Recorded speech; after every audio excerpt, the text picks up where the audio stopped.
Gawa tayo ng fruit shake. Balatan muna natin ang mandarin para ma-blend tong mag natin, mag-blender. Tapos, pagkatapos nating himayin ang mandarin, isunod natin ang banana. I mean, not banana, it's apple. Sunod natin ang apple. Ikat-cut lang natin ng maliit para ma-blend natin ng maayos. Tapos sunod yung pomegranate. After this, pwede na nating inumin. After shake. I mean,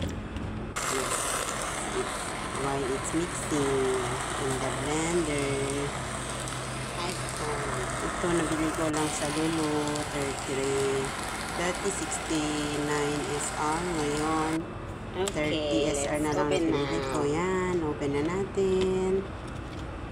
Okay, let's try kung ano ang lasa ang pinag-mix nating mga fruits.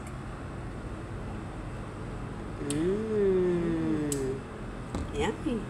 Sarap. Ganda.